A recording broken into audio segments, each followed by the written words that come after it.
जय हिंद मित्रांनो, आपल्या यूट्यूब चॅनलवर मी सर्वांचं मनापासून स्वागत करत आहे। आजच्या व्हिडिओच्या माध्यमातून आपण शिक्षण आयुक्तालयाच्या वतीने एक महत्त्वाचा आदेश निर्गमित करण्यात आलेला आहे। त्या आदेशामध्ये नवनियुक्त शिक्षण सेवकांना लवकरात लवकर जॉइनिंग देण्यात यावी या संदर्भामध्ये आदेश देण्यात आलेले आहे। त्याविषयी आपण सविस्तर माहिती या व्हिडिओच्या माध्यमातून जाणून घेणार आहोत। परंतु तत्पूर्वी आपण जर चॅनलवर नवीन असाल तर आमचं चॅनल सबस्क्राइब करा, साईडचं जे बेल आयकॉन आहे त्याला देखील प्रेस करा, जेणेकरून शिक्षक भरतीच्या संदर्भामधल्या कोणत्याही माहितीची अपडेट आपल्याकडून मिस होणार नाही। चला तर मित्रांनो, बघूया तो आदेश नेमका काय आहे आणि कोणी निर्गमित केलेला आहे। मित्रांनो, आपल्याला स्क्रीनवर या ठिकाणी दिसत असल्याप्रमाणे महाराष्ट्र शासनाच्या शिक्षण आयुक्तालयाच्या वतीने कालच्या तारखेला 11 जून 2024 रोजी एक शासन आदेश निर्गमित करण्यात आलेला आहे। आणि हा आदेश या ठिकाणी आपण पाहत असल्याप्रमाणे माननीय आयुक्त महानगरपालिका सर्व महाराष्ट्रामधील, त्याचबरोबर मुख्य कार्यकारी अधिकारी जिल्हा परिषदेच्या सर्व मुख्य कार्यकारी अधिकारी यांना, त्याचबरोबर जिल्हा परिषद, त्याचबरोबर प्राथमिक माध्यमिक सर्व शिक्षण निरीक्षक असेल बृहन्मुंबई यांच्या शिक्षणाधिकाऱ्यांना, त्याचबरोबर मुख्य अधिकारी जे की नगरपालिका किंवा नगर परिषदाचे आहेत त्या सर्वांना इश्यू करण्यात आलेला आहे, म्हणजे प्रति म्हणून त्यांना लिहिण्यात आलेला आहे। आणि या पत्राचा किंवा या आदेशाचा जो विषय आहे तो सांगण्यात आलेला आहे, शिक्षक अभियोग्यता व बुद्धिमत्ता चाचणी म्हणजे 2022 ची जी टेट परीक्षा झालेली आहे त्यामध्ये मुलाखतीशिवाय पदनिवडीचा प्राधान्यक्रम दिलेल्या संस्थांमध्ये पवित्र प्रणाली अंतर्गत शिक्षक पदभरती शिफारस यादीमधील उमेदवारांच्या कागदपत्रांच्या पडताळणीबाबत आणि त्याचबरोबर पुढील कारवाई करण्याबाबत इथे संदर्भ बरेचसे जोडलेले आहे। त्या संदर्भामध्ये जी काही निवड यादी लावण्यात आलेली आहे त्या निवड यादीचा देखील उल्लेख करण्यात आलेला आहे। आता यामध्ये त्यांनी काय सांगितलंय सविस्तर पद्धतीने की राज्यामधील सर्व स्थानिक स्वराज्य संस्थांच्या व्यवस्थापनांच्या अनुदानित, अंशतः अनुदानित, विना अनुदानित तसेच अनुदानास पात्र घोषित केलेल्या प्राथमिक, उच्च प्राथमिक, माध्यमिक, उच्च माध्यमिक शाळांमधील, त्याचबरोबर रात्र शाळांमधील शिक्षकांच्या रिक्त पदांवर भरती म्हणजे अभियोग्यता आणि बुद्धिमत्ता चाचणी 2022 मध्ये प्राप्त गुणांच्या आधारे व शासन निर्णयामधील ज्या काही तरतुदी आहेत विविध न्यायालयांनी वेळोवेळी दिलेल्या निर्देशानुसार या ठिकाणी सध्या केली जात आहे, म्हणजे शिक्षक भरती या ठिकाणी केली जात आहे। त्यामध्ये संदर्भाधीन पत्रांमध्ये नमूद केलेले शासन निर्णय तसेच शासन पत्रामधील तरतुदीनुसार जानेवारी 2024 मध्ये पवित्र पोर्टलवर प्राप्त जाहिरातीनुसार उमेदवारांनी स्वप्रमाणपत्रामधील नोंद केलेल्या माहितीच्या आधारे व त्यांनी नोंदवलेल्या प्राधान्यक्रमानुसार मुलाखतीशिवाय पदभरतीसाठी संबंधित व्यवस्थापनांना शिफारस पात्र उमेदवारांची गुणवत्तेनुसार 25 फेब्रुवारी 2024 रोजी गुणवत्ता यादी प्रसिद्ध करण्यात आली होती। त्यानुसार उमेदवारांच्या नियुक्तीबाबतची कारवाई नियुक्ती प्राधिकारी यांच्या स्तरावर सुरू करण्यात आलेली आहे।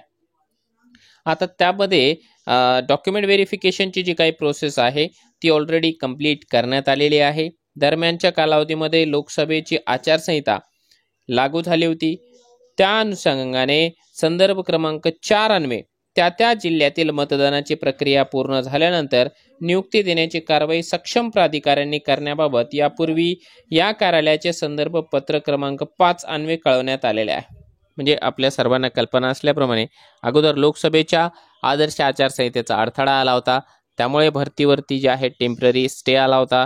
त्याच्यानंतर एक विशेष परवानगी म्हणून त्यांची परवानगी घेण्यात आली, पण त्यानंतर अनफॉर्च्युनेटली तदनंतर महाराष्ट्र विधान परिषदेच्या कोकण, मुंबई आणि नाशिक या विभागातील पदवीधर शिक्षक मतदारसंघाच्या निवडणुकीचा कार्यक्रम 24/5/2024 रोजी घोषित झाल्याने सदर विभागामध्ये आदर्श आचारसंहिता लागू झालेली आहे। म्हणजे आता इथे जे आहे या ठिकाणी प्रॉब्लेम क्रिएट झालेला आहे। परंतु आता इथे जो काही संदर्भ क्रमांक 7 दिलेला आहे त्यांनी आणि त्या संदर्भाची तारीख आहे 10/6/24 या रोजीच्या शासन पत्रान्वये पदवीधर शिक्षक मतदारसंघाच्या निवडणुकीच्या प्रक्रियेवर प्रभाव पडून आदर्श आचारसंहितेचे उल्लंघन होईल अशी कोणतीही कृती या ठिकाणी घडणार नाही याबाबतची खबरदारी घेऊन स्थानिक स्वराज्य संस्था अंतर्गत प्राथमिक व माध्यमिक शाळेमधील शिक्षक पदभरतीबाबत प्रक्रिया राबविण्यास मान्यता देण्यात आलेली आहे. म्हणजे हे ऑफिशियल या ठिकाणी डिक्लेअर करण्यात आलेलं आहे की विधान परिषदेची आदर्श आचारसंहिता लागू असताना देखील जॉईनिंग करिता जो अडथळा होता तो अडथळा आता दूर झालेला आहे. म्हणजे त्या ठिकाणी परवानगी देण्यात आलेली आहे. आता जॉईनिंग करिता त्या विभागामधल्या उमेदवारांसाठी कोणतीही अडचण शिल्लक नाही. मग आता पुढे नेमकी कारवाई काय करायची आहे तर संदर्भ क्रमांक 6 आणि 7 वरील तरतुदीनुसार स्थानिक स्वराज्य संस्थांच्या मूळ जाहिरातीमधील समांतर आरक्षणामधील रिक्त राहिलेल्या जागांच्या बाबतीत सदर जागा त्या प्रवर्गातील सर्वसाधारणमध्ये रूपांतरित करून गुणवत्तेनुसार पुढील पात्र उमेदवारांना विचारात घेऊन सर्वसाधारण गुणवत्ता यादी प्रसिद्ध करण्यात येणार आहे. म्हणजे ज्या जागा हॉरिझॉन्टल मधल्या कन्वर्ट होऊन त्याची निवड यादी बाकी आहे त्याचा उल्लेख त्यांनी या ठिकाणी केलेला आहे. तात्पुरती एक पहिली यादी या ठिकाणी 25 फेब्रुवारीला लावण्यात आलेली आहे. उरलेल्या जागांची यादी लवकरात लवकर लावण्यासाठी शासन स्तरावरून प्रयत्न केले जात आहे. आता यांनी या ठिकाणी काय करायचं आहे, ज्यांना हे पत्र उद्देशून या ठिकाणी देण्यात आलेलं आहे या सर्वांनी मिळून काय करायचं आहे की आपल्या आस्थापनेमध्ये निवड झालेल्या नवनियुक्त शिक्षकांना तात्काळ जॉईनिंग द्यायची आहे आणि जॉईनिंग दिल्यानंतर यास्तव आपल्या अधीनस्थ यापूर्वी 25 फेब्रुवारी 2024 अन्वये प्रसिद्ध करण्यात आलेल्या सर्वसाधारण गुणवत्ता यादीमधील पात्र उमेदवारांना नियुक्त्या देण्याबाबतची कारवाई करावी.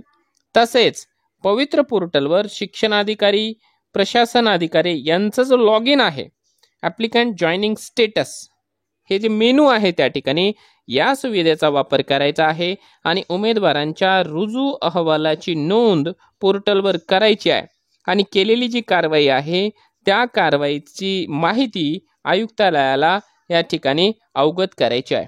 म्हणजे 2 गोष्टी त्यांनी या ठिकाणी सांगितलेल्या आहे की लवकरात लवकर या सर्वांना आता जॉईनिंग देऊन टाकायची आहे. मग ती महाराष्ट्रामधल्या कोणत्याही विभागामधली कोणत्याही आस्थापनेचे नवनियुक्त शिक्षक असेल, नगरपालिका, महानगरपालिका, जिल्हा परिषद, कटक मंडळ असेल किंवा एखादी प्रायव्हेट सोसायटी असेल, त्यांनी आपल्या ठिकाणी प्राप्त झालेले जे निवड यादीमधले उमेदवार आहेत त्यांना जॉईनिंग द्यायची आहे आणि त्यांना जे काही लॉग इन पवित्र पोर्टलला उपलब्ध करून देण्यात आलेला आहे ॲप्लिकंट जॉईनिंग स्टेटस, त्यावरती त्या सर्वांच्या स्टेटसच्या बाबतीमध्ये या ठिकाणी अपडेट करायचं आहे की त्यांनी जॉईनिंग केलेली आहे किंवा नाही, पात्र आहे किंवा नाही, वगैरे वगैरे ज्या गोष्टी त्या ठिकाणी विचारण्यात आलेल्या आहेत त्या गोष्टी या ठिकाणी आयुक्तालयाला अवगत करायच्या आहे आणि ऑफलाईन डेटा देखील त्यांनी या ठिकाणी मागवलेला आहे. आता सध्या आयुक्त महोदय जर्मनीच्या शासकीय दौऱ्यावर असल्या कारणाने या ठिकाणी या पत्रावरती आपण पाहू शकता की जे स्वाक्षरी आहे आपले जे जगदाळे साहेब आहेत त्यांचे आहे, जे की शिक्षण सहसंचालक आहेत प्रशासनाचे, त्यांच्या स्वाक्षरीनिशी हे पत्र म्हणा किंवा आदेश म्हणा निर्गमित करण्यात आलेला आहे.